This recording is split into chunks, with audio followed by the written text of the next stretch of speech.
Hello everyone, I am Saurabh Verma and I have cleared my CA Inter Group 2 and I am appearing for CA Inter Group 1 in January 26 attempt.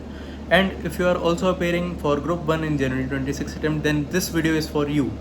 और इसके अंदर जो है मैं अपना time table share करने वाला हूँ क्योंकि मैं अभी इंटर का ग्रुप 1 देने वाला हूँ। 97 डेज़ बाकी रह गए हैं अभी 25 सितंबर से 31 दिसंबर तक में। तो इतना ही मैंने, और बाकी जो जनवरी वाले 6 दिन उनको तो मैंने काउंट ही नहीं किया, 5 दिन। तो अपने टाइम टेबल में दिखाऊंगा, आप लोग भी इसको कॉपी कर सकते हो। इसके अंदर कुछ ना कुछ मॉडिफिकेशन करके मतलब एक आइडिया आपको मिल जाएगा, क्योंकि प्रॉपर रोड मैप होना बहुत ज़्यादा ज़रूरी है। और मैं हर अटेम्प्ट में ये चीज़ करता हूँ, एग्ज़ाम डेट शीट आने के बाद अपना प्रॉपर जो है मैं प्लान बना लेता हूँ कि मेरे को इसी पे स्टिक रहना है और इससे इधर उधर एकदम नहीं हिलना है। और उसी हिसाब से मैंने जो है इस टाइम टेबल को डिज़ाइन किया। तो मैं दिखाने वाला आपको कि मैंने इस टाइम टेबल को कैसे डिज़ाइन किया हुआ है और आप लोग इसको फॉलो कर सकते हो। और इसके अंदर डेली टारगेट्स भी सेट करता हूँ। इसमें मंथली टारगेट भी हो गए, वीकली भी हो गए एंड डेली टारगेट्स भी हो गए, सब चीज़ इसके अंदर कवर्ड है। सबसे पहला स्टेप ये होता है कि आप अपना पेंडिंग सिलेबस पता करो कि आपका पेंडिंग सिलेबस क्या है। फॉर एग्जांपल मैंने देखो अपनी इनकम टैक्स की क्लासेस लिख ली कि मेरे 41 लेक्चर्स बाकी हैं, 3 घंटे के एक लेक्चर होता है, तो 123 आवर्स इनकम टैक्स के हो गए। फिर अकाउंट्स का मॉड्यूल 1 में मेरा 50 आवर्स बाकी है, मॉड्यूल 2 में 94 आवर्स बाकी है।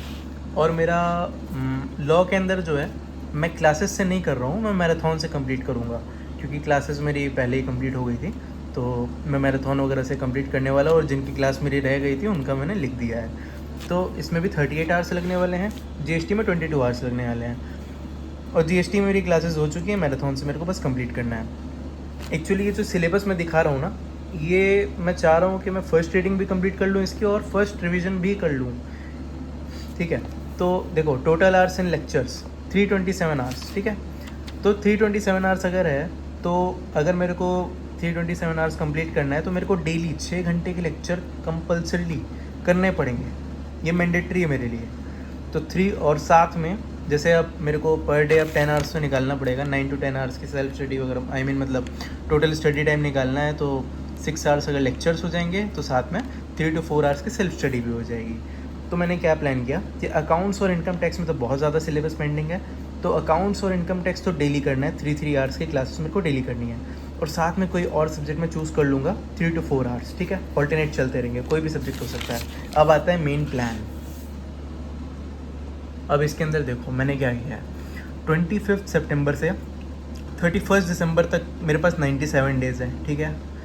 तो 1 दिसंबर से 31 दिसंबर तक मैं प्लान कर रहा हूँ कि मेरे को सेकंड और थर्ड रिवीजन के लिए इसको एक महीने को सेव करके रखना है, ठीक है। यानी कि मेरा फर्स्ट रिवीजन तो मैं ऑलरेडी कर चुका रहूँगा दिसंबर तक, ठीक है। तो दिसंबर वाला जो मंथ रहेगा मेरा, वो सेकंड रिवीजन और थर्ड रिवीजन के लिए रहेगा। 3 सब्जेक्ट हैं ग्रुप 1 में, 6 दिन एक बार दूंगा, 4 दिन एक बार दूंगा, 18 और 12 30 दिन ये हो गए। तो मेरा दिसंबर फिक्स है कि मेरे को दिसंबर में इसके अलावा और कुछ नहीं करना है। 7 डेज़ मैंने ग्रेस रखे हुए हैं, क्योंकि मेरा टाइम टेबल जो बन रहा है वो 25 सितंबर से 25 नवंबर तक का है। मैंने 60 डेज़ में फर्स्ट रिवीजन और फर्स्ट रीडिंग की प्लानिंग की हुई है, और 7 दिन को मैंने ग्रेस माना हुआ है, ठीक है। अब यहाँ पे मैंने क्या किया कि मैंने 60 डेज़ मतलब 2 मंथ की प्लानिंग तो लिख ली कि मेरे को सारा का सारा जो पेंडिंग सिलेबस है, जो मैंने ऑलरेडी यहाँ पे दिखाया था आपको, इतने नंबर ऑफ आवर्स जो मेरे बचे हुए हैं, तो मेरे को वो सब चीज़ें जो हैं कंप्लीट करनी है 60 दिन के अंदर। तो अब मैं क्या करूँगा कि वीकली वाइज प्लानर बनाऊँगा, ठीक है। तो अब मेरे को रीडिंग भी मतलब फर्स्ट रीडिंग मतलब फर्स्ट टाइम कंप्लीशन भी करना है और फर्स्ट रिवीजन भी करना है, ठीक है, साथ साथ। तो यहाँ पे मेरे को क्या करना पड़ेगा कि मेरे को न्यू टॉपिक्स तो पढ़ने ही है, फिर साथ में उनका रिवीजन भी करना है। तो देखो मैंने क्या किया है, मैंने 10-10 दिन के स्लॉट बनाए हुए हैं, 10 दिन के स्लॉट्स, उसके अंदर 7 और 3 डेज़ को डिवाइड किया है, ठीक है। अब अकाउंट्स और इनकम टैक्स तो मेरा डेली चलने वाला है, ठीक है। तो इस हिसाब से जिस हिसाब से मेरी लेक्चर्स का वो है ड्यूरेशन है, उस हिसाब से मैंने जो है इसको डिवाइड किया। आप लोग अपने हिसाब से कर लेना। लाइक अकाउंट्स में ये 16, 3, 20 करने वाला हूँ मैं 7 डेज़ के अंदर। साथ में इनकम टैक्स का चैप्टर नंबर 8 और 9, ये मेरी सर के बुक के हिसाब से चैप्टर नंबर 8 और 9 है, ICAI मॉड्यूल के हिसाब से मैंने नहीं लिखा हुआ ये सब।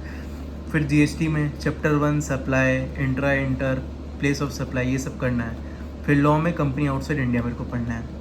तो 7 दिन का ये टारगेट हो गया। उसके बाद फिर जब 3 डेज़ में करूँगा तो अकाउंट्स और इनकम टैक्स तो मेरा फिक्स है, ये तो चलेगा, ये तो कंपलसरी है। अब साथ में रिवीजन मेरी स्टार्ट हो जाएगी यहाँ से। अकाउंट्स की रिवीजन जो मैंने ऊपर कर लिया था उसका मैं रिवीजन करूँगा, और इनकम टैक्स का भी रिवीजन करने वाला हूँ। फिर नेक्स्ट डे की कहानी आ जाती है, मतलब नेक्स्ट 7 डेज़ की कहानी आ जाती है।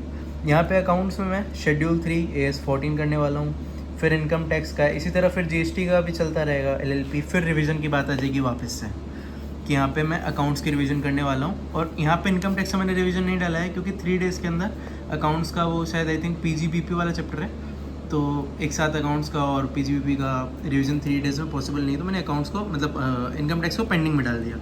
तो आप लोग अपने हिसाब से कर लेना कि अब आपकी लिमिट क्या है, आप उस हिसाब से अपने टाइम टेबल को सेट करो।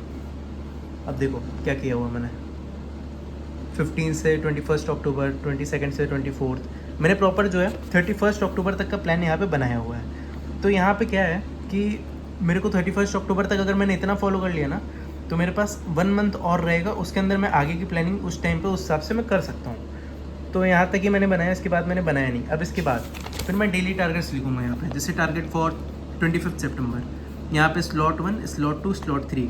आप लोग आवर्स के बेसिस पे मत पढ़ना, आप लोग हमेशा स्लॉट बेसिस पढ़ना।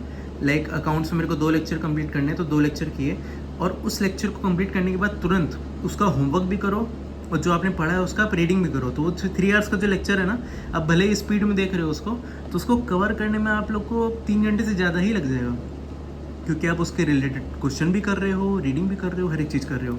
अब स्लॉट 2 जो है इनकम टैक्स का होने वाला है, जो मैं अभी करूँगा। उसके बाद फिर GST पढ़ूंगा मैं रात में, चार्ट और क्वेश्चन। तो इस तरीके से मेरे प्लान है। तो आप लोग को मैं कहूँगा कि आप लोग भी इस तरह अपना प्लानर बना लो, और बाकी मैं इस तरह की वीडियोस लाते रहूँगा, और डेली व्लॉग्स वगैरह भी करने का मैं सोच रहा हूँ। डेली व्लॉग्स नहीं, आई मीन मतलब 2-3 डेज़ में एक बार मैं डालूँगा, तो इस हिसाब से। तो आप लोग चैनल को सब्सक्राइब कर लो और वीडियो को लाइक करना। अगर प्लानर पसंद आया और समझ में आया तो, और कोई डाउट होगा तो कमेंट सेक्शन में पूछ सकते हो। और टेलीग्राम चैनल की लिंक भी मैंने डिस्क्रिप्शन में डाली हो, आप लोग वहाँ भी ज्वाइन कर सकते हो। अगर आपको ये टाइम टेबल चाहिए तो मैं वहाँ पे फ़ोटो डाल दूँगा। Okay, thank you.